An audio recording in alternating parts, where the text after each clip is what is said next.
నమస్కారం. ముఖ్యంగా బాలయ్య బాబు ఫ్యాన్స్ ఎలా ఉన్నారు? అందరూ సూపర్. మా నాన్నగారు రామనాయుడు గారు ప్రొడక్షన్ హౌస్ ఫస్ట్ స్టార్ట్ చేసింది రాముడు భీముడితో.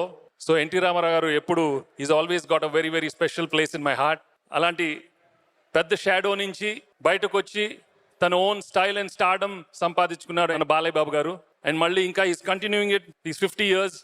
That shows is never ending enthusiasm for his films. Balayya Babu ఏది చేసినా సెంటిమెంట్ కానీ యాక్షన్ కానీ ఎంత అద్భుతంగా చేశారు మీ అందరికీ తెలుసు. బట్ ఎవరు బాలయ్య బాబు లాగా చేయలేరు. He's got his unique style. అంటే తన డైలాగులు చెప్పాలంటే మామూలుగా ఉండదమ్మా.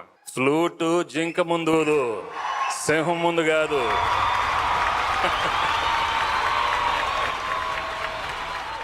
అలాంటి డైలాగులు ఎన్నో 100 డైలాగులు ఉంటాయి. మీ ఫ్యాన్స్ ఎంతో ఎంకరేజ్ చేసి ఎంతో బాగా ఎంటర్టైన్ చేశారు. సో ఈ రోజు ఇక్కడ మీరు అందరూ ఇక్కడికి వచ్చారు. చాలా very very happy. Thank you Balayya. Thank you so much. Thank you so much sir. And ఈనాటి మా ముఖ్య అతిథి మెగాస్టార్ పద్మభూషణ్ డాక్టర్ చిరంజీవి గారిని మాట్లాడాల్సిందిగా ఆహ్వానిస్తున్నాను.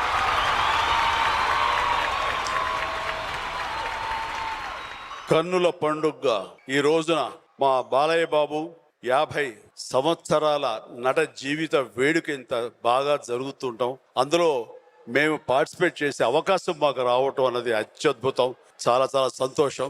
ఈ సంతోషం మీరు ఎంతగా పంచుకున్నారో అంతకంత సంతోషంగా మాకు ఉంది. ఎందుకంటే ఇది కేవలం బాలయ్య బాబుకు జరుగుతున్నటువంటి 50 సంవత్సరాల నట జీవితపు వేడుక, సినిమా ఇండస్ట్రీకి జరుగుతున్న వేడుకగా నేను భావిస్తున్నాను.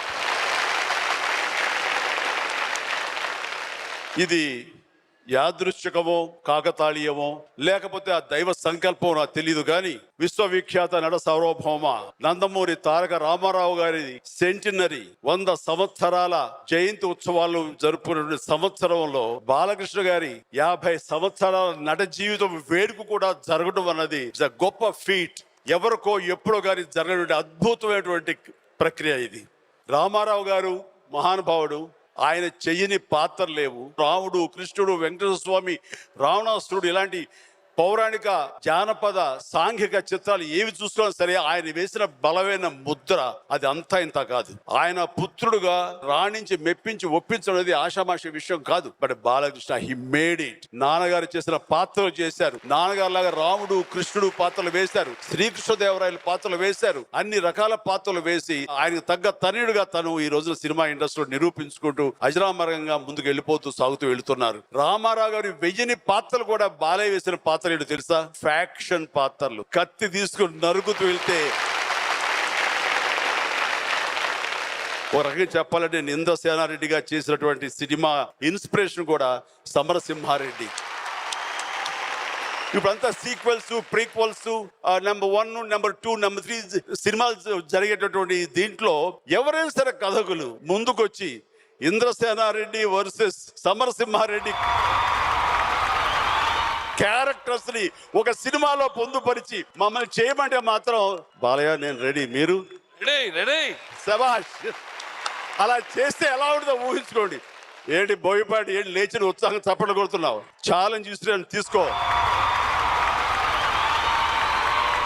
రకంగా 50 సంవత్సరాల నట జీవితం ఇది ఆషామాషి విషయం కాదండి. ఎందుకంటే చాలా కొద్ది మంది మాత్రం ఉంటారు. నాకు తెలిసి ఒక కమల్ హాసన్, ఒక మమ్ముటి, బాలయ్య అంతే. అమితాబ్ బచ్చన్ గారు 42-43 ఏళ్ల తర్వాత ఆయన క్యారెక్టర్ యాక్టర్ గా మారిపోయి గత దశాబ్దాల కాలంగా ఆయన యాక్టివ్ గా చేస్తున్నారు, కానీ హీరోగా కాదు. బట్ 50 ఏళ్ల తర్వాత కూడా ఇంకా హీరోగా అదే ఎనర్జీ తోటి, అదే ఉత్సాహంతో, అదే రకంగా ఫైట్స్ చేస్తున్న వాడు బాలయ్య మాత్రమే. భగవంతుడు అతనికి అన్ని రకాల ఆయురారోగ్యాలు ఇచ్చి, అంత స్ట్రెంగ్త్, అంత బలాన్ని ఇచ్చి అప్రతిహతంగా తన యొక్క హీరోయిజం నట జీవితం కొనసాగుతూ మళ్ళీ 100 సంవత్సరాలు కూడా నట జీవితం కొనసాగించాలి మనస్ఫూర్తిగా నా సోదరుడు గురించి నేను మనస్ఫూర్తిగా వేడుకుంటూ ఆ రకంగా ముందుకు సాగిపోవాలని మనస్ఫూర్తిగా కోరుకుంటున్నాను. ఇక్కడ ఎవరైనా సరే ఒక నట జీవితంతో కన్ఫైన్డ్ కాకుండా, దానికే కట్టుబడి ఉండకుండా ఒక బసవతారకం క్యాన్సర్ హాస్పిటల్లో అరగా సామాజిక సేవ చేస్తూ ఎంతో మందికి ప్రాణదానాలు చేస్తూ, అలాగే ఒక ప్రజా ప్రతినిధిగా 3 సార్లు ఎమ్మెల్యేగా ఎన్నికయ్యి హిందూపూర్ నుంచి ఆ ప్రజలకి సేవ చేసుకుంటూ తన వంతు బాధ్యతగా మల్టీఫేసెడ్ పర్సనాలిటీగా ఆ రకంగా తన అన్ని రకాల బాధ్యతలు వహించడం అనేది నా భూతో నా భవిష్యత్తు.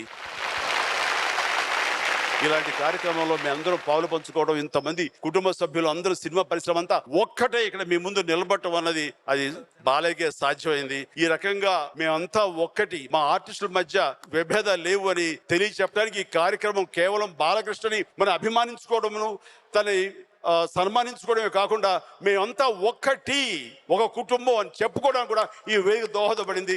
నాకు ఈ అవకాశం ఇచ్చి నన్ను ఆహ్వానించిన ప్రతి ఒక్కరికి పేరు పేరు నా హృదయపూర్వక ధన్యవాదాలు తెలియజేసుకుంటూ ముగిస్తాను.